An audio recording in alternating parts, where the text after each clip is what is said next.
Parehong hindi nakapag-college ang magjowa na si Rico at Beatrice. Dala ng sobrang kapusukan at walang pag-iingat, nabuntis si Beatrice ng hindi inasahan bago pa man sila makapagtapos ng grade 12. Nagharap ang magkabilang pamilya, ngunit hindi pumayag ang mga magulang ni Beatrice na magsama ang dalawa dahil pareho pang mga minor de edad ang mga ito. Napagkasundo ang itigil ng dalawa ang pag-aaral ng college. Sa halip, kailangang maghanap ng trabaho ni Rico para suportahan ang pagbubuntis ng kanyang nobya. Maswerte dahil kambal ang magiging anak nila, ngunit may kaakibat din na lungkot dahil mas malaking responsibilidad ang nakaatang sa balikat ng binatang ama. Ngayon pa lang, todo kayod na si Rico. Pangarap niyang pakasalan ang nobya kapag sila ay 18 years old na. Walang kapaguran si Rico sa pagsisikap. Kung ano-anong trabaho na lang ang pinasok niya para makapag-ipon. Gumuho ang magandang pangarap ni Rico nang pilit silang pinaghiwalay ng mga magulang ni Beatrice matapos isilang ng dalaga ang kanilang kambal. Inihatid pa ng mga magulang ni Beatrice ang kambal na sanggol sa tahanan ng mga magulang ni Rico. Hindi man lang nakikitaan ng pagkaawa ang mga ito sa kanilang apo. Harap-harapang ipinamukha ng mga magulang ni Beatrice ang pamamaliit ng mga ito sa pamilya ni Rico. Marami pa raw silang magandang pangarap para sa kanilang anak na si Beatrice na tiyak hindi matutupad sa piling ni Rico na walang pangarap o masenso, wika pa ng nanay ni Beatrice. Masyadong minamaliit ng mga magulang ni Beatrice ang uri ng trabaho ni Rico. Pa-extra-extra lang daw sa construction, delivery boy at kung ano-ano pa.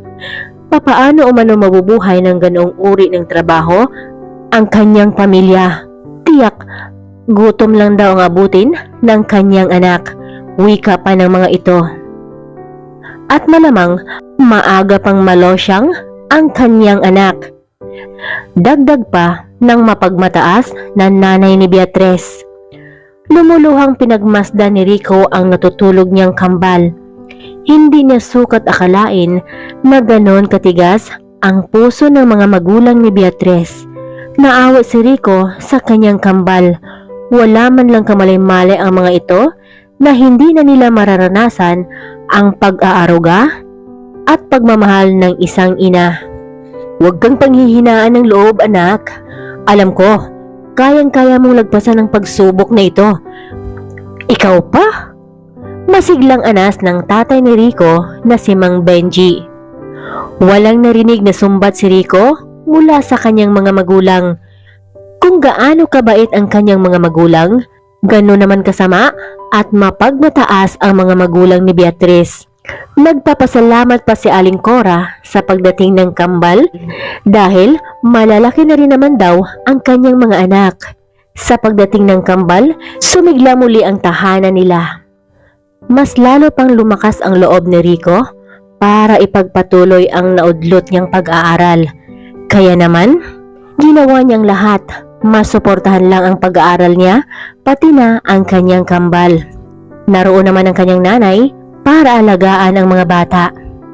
Labis siyang nagpapasalamat sa kanyang pamilya dahil todo suporta ang mga ito sa mga pangarap niya. Nakakalungkot lang na isipin na hindi man lang magawang kumustahin ni Beatrice ang kanilang anak. Paano nakakayanan ng isang ina na kalimutan na lang ng basta ang kanyang mga anak? Ang sakit lang na isipin na magagawa pala ni Beatrice na iabandona ang sarili niyang dugo at laman. Malungkot na naiisip ni Rico. Kahit kailan ang bagal mo pa rin, Reynan. Bilisan mo naman, please. Malilate na si Papa sa trabaho niya, oh. Wika pa ni Raymond na kanina papabalik-balik sa kusina. Ang bagal naman kasi kumain ni Reynan. Daig pa ang babae. Eto na po. Nagmamadaling uminom ng tubig ang bata. Saka sumunod sa kapatid, palabas ng bahay. Hindi niyo ba nakakalimutan ang mga baon niyo? Paalala pa ng kanilang Papa Rico, tumango naman ang kambal. Inilagay na raw ng kanilang lola sa kanilang bag ang kanilang mga baon. Saka pa nag-unahang pumasok sa loob ng kotse ang dalawa. Nagpaalam muna ang mga ito sa kanilang lola at lolo bago umalis, kung saan nakasanayan na ng kambal. Akalain mong 9 na taon na palang lumipas? Hindi na malayan, grade 3 na pala ang kambal. At ngayon, si Rico ay isa ng ganap na doktor. 9 years na nga ang lumipas.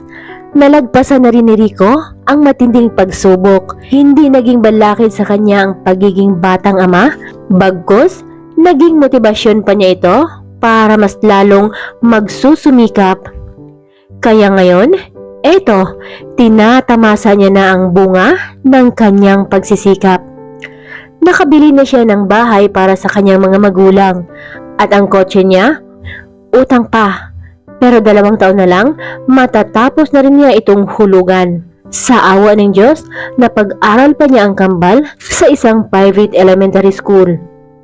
Matatalino ang kambal niya na alam niyang sa kanya nagmana. Pero si Beatrice na ina ng mga bata, kumusta na kaya ngayon sa isip niya? Hindi man lang naisip nito na kumustahin ang kanyang mga anak. Napapaisip pa rin siya at labis na nagtataka. Matagal na rin silang tapos at tanggap na niya iyon. Masaya na siya ngayon sa bago niyang girlfriend na isa ring doktor, kung saan alam ni Christine kung ano ang pinagdaanan niya. At ang mahalaga, tanggap nito ang kanyang mga anak. Nagpaplano na siyang mag-propose sa kanyang nobya na si Christine. Pareho naman silang may stable job na. At isa pa, tanggap siya bilang batang ama ng pamilya ni Christine. Hindi inaasahang masalubong niya sa loob ng hospital habang nag-iikot siya sa mga pasyente ang nanay ni Beatrice. Nilagpasan niya lang ito na para bang hindi niya kakilala. Kahit nagtataka siya kung bakit naparito ito. Pero hinabol siya ng matandang babae. Doktor ka dito? Nauutal nitong tanong na para bang hindi makapaniwala. Nagtatanong pa. Kita naman sa suot niyang hospital gown. Sarkastikong isip niya sa sarili. Tumango na lang si Rico bilang paggalang sa nakakatanda. Nagmamakaawa ito na tulungan ang anak niyang si Beatrice para gumaling na mula sa matinding karamdaman. Ito na raw ang pang-5 live-in partner ng anak nila. Palagi daw itong binubugbog ng mga naging lalaki nito. At ito na ang pinakamalalang nangyari sa kanilang anak. Nagulat pa si Rico sa naging buhay ng dating nobya. Nasaan na ang pinagmamayabang ng mga magulang nito? Usal niya sa kanyang sarili. Nanlulumo si Rico nang makita ang lagay ni Beatrice. Sobrang payat na ito. Ang laki pa ng itinanda ng mukha at mukha pang sabog. Bakit niyo hinayaang magkaganito ang anak niyo? Naiirita niyang tanong. Hindi na niya mapigilan ang labis na pagkainis. Kung sino-sino na lang kasi ang naging karelasyon ni Beatrice mula nung matapos siyang manganak at pilit naming pinaghiwalay kayo. Hindi niya natanggap na wala na ang kanyang mga anak. Kaya naman natuto siyang uminom at manigarilyo. At ang malala pa, gumagamit na rin siya ng droga para lang makalimot. Sinisisi niya kami sa paglayo namin sa mga anak niya. Gugustuhin ko ngang pumunta sa'yo para makita niya ang mga anak niya, pero huli na dahil sobrang lulong na niya. Yung tipong kahit sarili niya kaya na niyang saktan. At isa pa, wala na kaming mukhang maiharap pa sa'yo. Lumuluhang litanya ng ina ni Beatrice na ngayon ay labis-labis na ang pagsisisi. Tumulong si Rico para mapabilis ang pagaling ni Beatrice. Nakakalungkot mang isipin, ngunit hindi na siya kasing tino gaya ng dati. Inamin ng mga magulang ni Beatrice na kasalanan nila ang nangyari sa kanilang anak. At ngayon, labis na nilang pinagsisihan ang ginawa nila. Dumiretso si Beatrice sa isang rehabilitation center para sa tuluyan niya ng pagaling. Nanlulumo si Rico. Sobra siyang naawa sa sinapit ng dating nobya. Dasal niya na lang na tuluyan na itong gumaling para makilala niya na ang kanyang mga anak.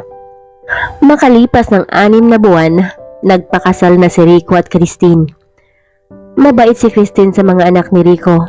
Itinuring niya ito ng parang tunay niyang mga anak. Malaki ang naitulong ng kambal na si Renan at Raymond sa muling pagbangon ni Beatrice. Masayang masaya pa rin siya kahit hindi man sila nagkatuluyan ni Rico.